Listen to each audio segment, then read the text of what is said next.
But because of riba, she is a slave woman. And now we want to understand why did he say, sallallahu ta'ala alayhi wa sallam, that a slave woman will give birth to her mistress. For this, we have to go again to the hadith, in which Nabi Muhammad alayhi salatu wasalam prophesied about آخر الزمان, that women would dress like men. That's an amazing thing. Huh? That women would actually dress like men one day? Would we ever live to see a woman in a jacket? Would we ever live to see a woman in blue jeans? Would we ever live to see a woman with a tie? Huh? Wake up. It's already here. It's already here. Women are already dressing like men, and when they do dress like men, either they don't know of what the Prophet said, or they don't care. They don't care. No. Why? Because they're brainwashed. They're following the Dajjal, and the only way you can stop them from following the Dajjal is getting a piece of rope and tying them up. Why would the Dajjal take women and get them to dress like men? Why? The answer is that Dajjal wants to challenge what religion and society has constantly proclaimed for thousands of years, that men and women are functionally different. Dajjal wants to say that all the prophets of Allah were wrong, and all the religions were wrong, and men, those brutes, were wrong, and we, modern Western civilization, have come to liberate women by saying to them, there is no functional difference between men and women. And so anything that a man does, a woman must have the freedom to do it. It sounds real nice when you are brainwashed. And so now she puts on the working woman's clothes, and she goes to work and faces the morning traffic like everybody else. Don't be angry with me. Don't be angry with me. I have a job to do. And she works all day like men do. And she comes home in the evening with her briefcase like men do. And she has now assumed the functional role of men in society. But sister, I have a question to ask. Do you mind if I ask the question? Who is going to take care of the children? I hope you don't mind my asking the question. Who is going to take care of the children? Because you know, if you don't have any children, your husband will want another wife. Oh yeah? So who is going to take care of the children? Don't be annoyed with me. Oh, come on. What kind of an answer is this? Put the children in a daycare center? But we never heard about a daycare center until Uncle Sam came along with it. You know, modern Western civilization. A daycare center? Did your mother do that? Did your grandmother do that? Huh? Now, listen, sister. Do you mind if I talk to your baby? So I went to the baby. Baby is only 6 weeks old, huh? So I asked the baby, and Allah caused the baby to speak. Miracle, huh? Baby, can you hear me? Yes, Uncle Imran. What do you want? Baby, do you prefer the daycare center or do you prefer Mama? Baby says, I want Mama, I want Mama. I don't want this place. Doesn't your baby have any rights? Does your baby not have any rights? Do you dispose of her rights so casually so that you can pursue your career? Or put her with the next door neighbor? Or put her with a babysitter? Or put her with granny? Or put her anywhere? I have to go to work. I told you, brainwashed. Brainwashed. Okay. Allah says in the Quran, you know, sister, He says, Jaza'u sayyi'ah, sayyi'atu mithluha. So here is an Islamic response to Dajal's modern Western feminist revolution. You know, sister, that baby is going to grow up one day. And baby is going to be a man and a woman. And you're going to be an old woman. You're going to have a walking stick. And guess what baby is going to do with you? Baby is going to take Mama and put her in a home for old people. So I went to visit her in this home for the old people. And it looked to me like a junkyard of human beings. You know what's a junkyard? You know the old cars? You can't use them anymore, put them in a junkyard.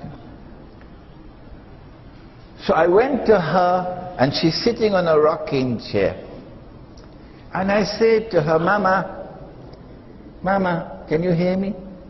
Yes, I can hear you, my son Imran. What do you want? Mama, do you prefer to be here in this home for old people, or you prefer to be with your daughter and your grandchildren on your lap? Please take me home. I want to go back home. I don't like this place. Jaza'u sayyi'ah, sayyi'atu mithluha. So when you put your baby in the daycare center, don't cry when she puts you in the junkyard for human beings. We don't do that in Islam, sister. We don't have this feminist revolution. Our mothers take care of their children. Our mothers are not part-time mothers. Our mothers are full-time mothers. And if a mother in Islam has something to do as an emergency, then all the other women in the village come together to take care of her baby while she's away. We don't have any daycare centers. So now, because of Dajal's modern feminist revolution, she's dressing like a man and going out to work. But when you go to work, if you want to advance your career, you can't behave like a woman. No, no, no, tabure. When you go to work and you're in the office and you're an officer, you got to behave like a man. Your voice must become masculine. Huh? So you have authority in your voice. There was a woman in Mr. Clinton's cabinet. You couldn't tell by hearing her voice. So you lose your feminine voice. You have to behave like a man. When Musa alayhi salam, sister, when he was there in Sinai, in Madian, by the well, do you remember? And the two women were there, the two girls with their sheep. And you remember he watered the sheep for them? You, of course you remember, don't you? And then they were able to go home. But when Musa alayhi salam sat down underneath the tree And he prayed to Allah, if you have any good for me, please give me, I need it, I need it, I need it, oh Lord. And then from the distance one of the girls came back to meet him. And she's alone and he's alone, nobody else is there. Do you remember how Allah described how she was coming? She was coming back in a state of bashfulness, in a state of shyness. But when Dajjal's women go out, dressed like men, to work like men, they lose their femininity. They lose their femininity. They become increasingly masculine. The Quran describes the creation of the male and the female as synonymous to the creation of the night and the day. Where did it do that? Where? In Surah Al-Layl.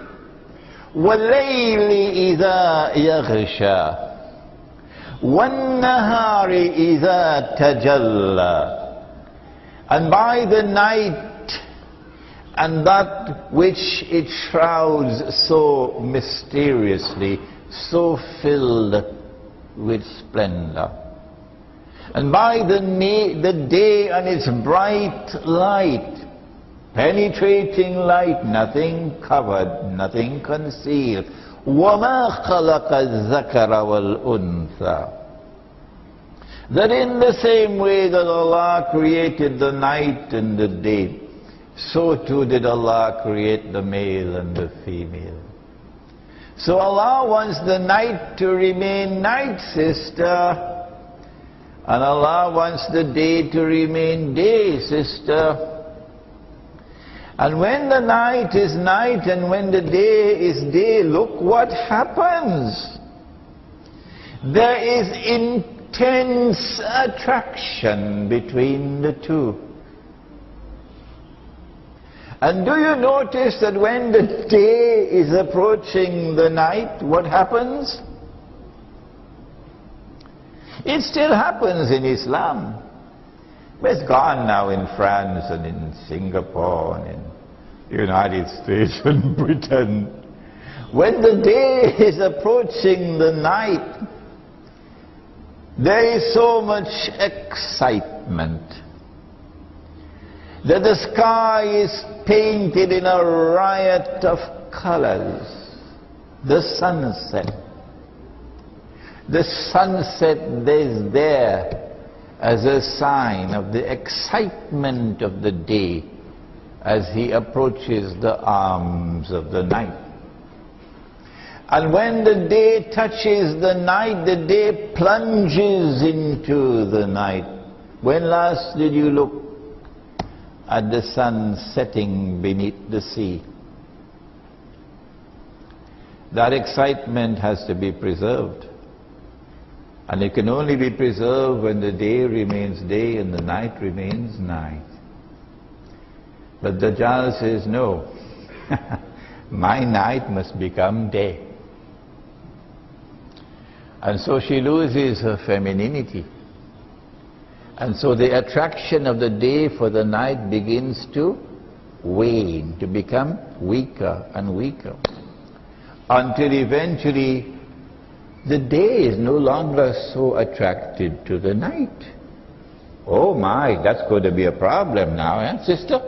Are you listening? Then Allah's messenger said something more. He said that men are going to dress like women. Now don't be angry with me, please, I beg you. Well, you can be angry during the lecture, but after the lecture over, we must be friends and drink some teh tarik. He said that men are going to dress like women. One more time, don't be angry with me. If a man has to dress like a woman, the first thing he has to do is to shave off his beard. I told you, don't be angry with me. If a man has to dress like a woman, the first thing he has to do is to shave off his beard.